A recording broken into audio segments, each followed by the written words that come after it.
విద్య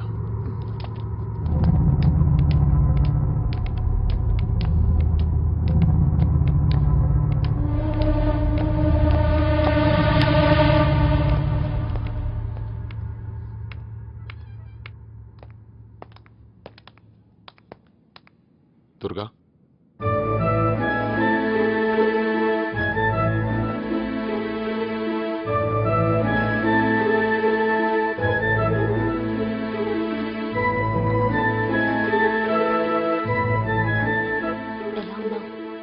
బాగానే ఉన్నాను. నువ్వెలా ఉన్నావు?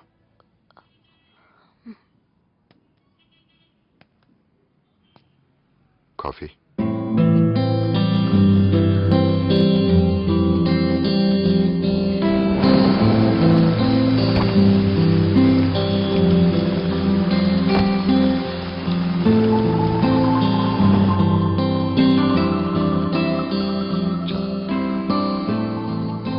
అలీకా కూర్చో. సరే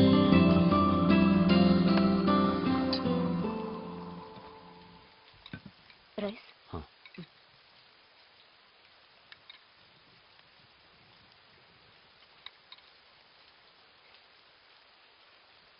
ఇంకొంచెం పెట్టమంటారా?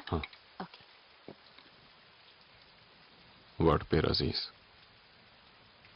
జైలు నుంచి నిన్ను రిలీజ్ అయ్యాడు. నిన్ను టార్గెట్ చేసి వాడిని రిలీజ్ చేయించుంటాడు. మనం చాలా జాగ్రత్తగా ఉండాలి దుర్గా. అంటే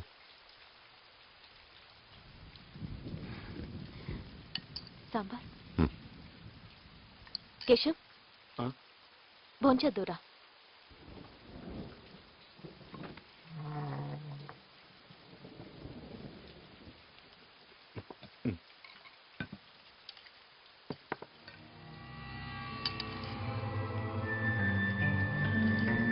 చాలా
అనుకున్నవాడే నిన్ను చంపడానికి ప్రయత్నించాడంటే నువ్వెలాంటి పరిస్థితుల్లో ఉన్నావో తలుచుకుంటేనే భయం వేస్తుంది.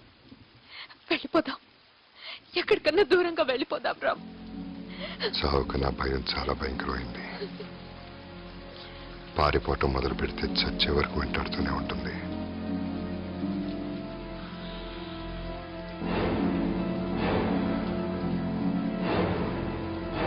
ఏది ఏమైనా మనల్ని పరిస్థితికి తీసుకొచ్చిన ప్రతి ఒక్కళ్ళు చావాల్సిందే.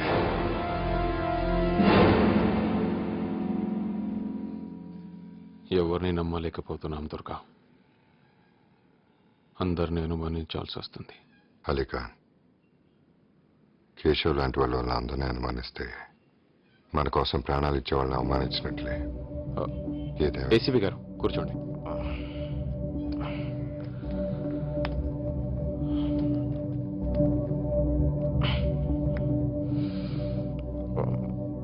బిజీగా ఉండి రాలేకపోయాను.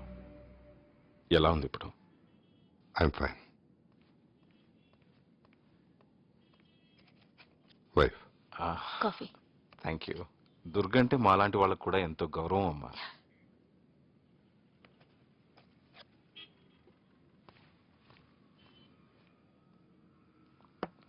వాళ్ళు వాంటెడ్గా రాంగ్ ఇన్ఫర్మేషన్ పాస్ చేయించి మిమ్మల్ని ట్రాప్లోకి లాగారు. గురునారాయణ్ స్ట్రాటజీని సరిగ్గా అంచనా వేయలేకపోయాను. అందుకే ఇలా జరిగింది. I'm sorry. ఇక మీదట ఆ ప్రాబ్లం ఉండదు. గురునానక్ ప్రతి మూమెంట్ మనకు తెలుస్తూనే ఉంటుంది. ఇన్ఫార్మర్స్ క్రెడెన్షియల్స్ చెక్ చేసుకోవడం చాలా అవసరం దుర్గా. అందరినీ నమ్మలేం. లాయర్ సాబ్ చాణిక్యుళ్ళు అంటాడు. వాడు గురునారాయణ్ పక్కనుండగా ఇన్ఫర్మేషన్ బయటకు వస్తోందంటే అందులో ఏదో ప్లాన్ ఉంటుంది. డబ్బు పెడితే ఆర్మీ సీక్రెట్స్ కూడా సీక్రెట్గా కొనేయచ్చు. అయినా మన డీల్ లాయర్ సాబ్తోనే. ఓ గ్రేట్ డీల్. ఎనీహా, ఏదైనా స్టెప్ తీసుకునే ముందు నాకు ఒకసారి ఇన్ఫార్మ్ చేయండి. షూర్. నేను ఏదైనా హెల్ప్ చేయగలనేమో. Take care Durga.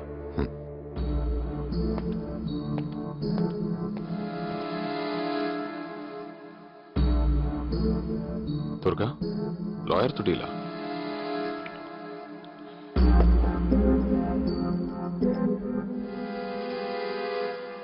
Gurunarayana body అయితే లాయర్ వాడి బ్రెయిన్. నా గెస్ కరెక్ట్ అయితే గురునారాయణ బ్రెయిన్ డెడ్.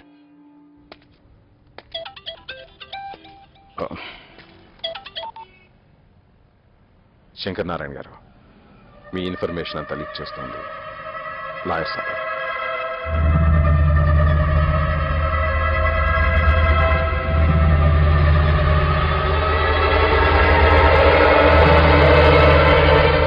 ఏం చేయాలో సమజైతలేదు లాయర్ సాబ్. మంచిగా ప్లాన్ చేసి 2 సార్లు వలేసిన గా దుర్గగాడు జర్రంతలో స్లిప్ అయిపోయిండు. వాళ్ళకి గేలానికి పడ్డానికి దుర్గా చేప కాదు, తిమింగలం. మరి ఎట్లా చేయాలి భయ్యా? పవరో పదవో ఉంటే తప్ప ఆ దుర్గగాడిని మనం ఏమీ చేయలేం. మరి అందుకే ఫైనల్ గా ఒక ప్లాన్ వేసిన. ఇప్పటిదాకా మనం జరిపించిన గడబళ్ళన్నీ పక్కాగా మన ప్లాన్ ప్రకారమే జరిగినాయి. మరి ఇప్పుడు కరెక్ట్ టైం చూసి మన ఎమ్మెల్యేలతో రిజైన్ చేయించినాం అనుకో, గవర్నమెంట్ డిఫెన్స్ లో పడుతుంది. ఇప్పటి వరకు ఫస్ట్ ఫేజ్ అయింది, ఇంకా సెకండ్ ఫేజ్ స్టార్ట్ కావాలి. ఏందవా మనదేమన్నా కన్స్ట్రక్షన్ కంపెనీయా ఫేసులు లెక్క చూసుకునేకి? Destruction company. ఒక్కడు చస్తే విషాదం, 10 మంది చస్తే ఉపద్రవం, 1000 మంది చస్తే నువ్వు సీఎం కావాలంటే చావులు విషాదాన్ని దాటి స్టాటిస్టిక్స్ లోకి ఎంటర్ అవ్వాలి. మనం సీఎం కావాలంటే లెక్కలేనని పీనిగిల్లెవ్వాలి. మనం మంట పెట్టాలి, జనం తలగబడాలి. రాష్ట్రం రావణ కాష్టం కావాలి. మనం మంచిగా చలి కాసుకోవాలి. టైం చూసి సీఎం సీటుకి బత్తి పెట్టాలి. మంచిగా చెప్పినావు లాయర్ సాబు. ఇదంతా నువ్వే చేస్తున్నావని ఎవరికి అనుమానం రాకుండా ఉండాలంటే విషాదం నీ ఇంట్లోంచే ప్రారంభం.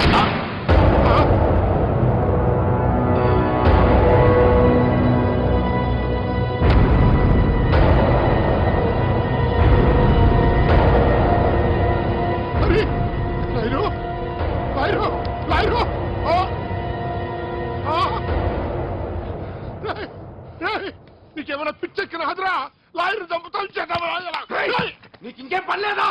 ఎప్పుడు నన్ను ఏదో అని తిట్టడం తప్పితే నువ్వు సెట్ చేసిన ఏసీబీ గారి దగ్గర ఇన్ఫర్మేషన్ మొత్తం లాగినా మన ఇన్ఫర్మేషన్ అంతా లీక్ చేస్తుంది ఈడే. ఈయన బ్యాంకాక్ లోనే వేసేయాల్సింది. ఏందిరా విషాదం మా ఇంట్లో మొదలవ్వాలరా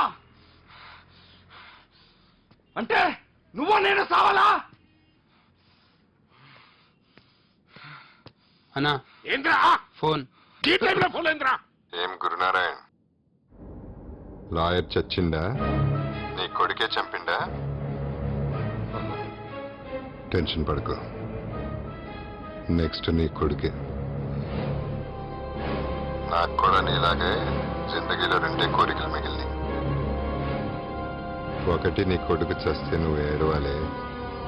2, నువ్వు కుక్క చావు చావాలి. ఎన్నమంటారా? ఆ దుర్గగాడు ట్యాపింగ్ చేసిండ్రా.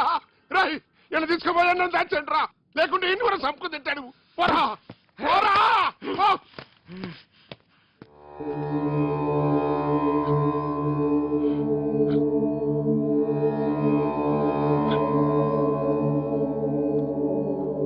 మాఫ్ చేయాలి సార్.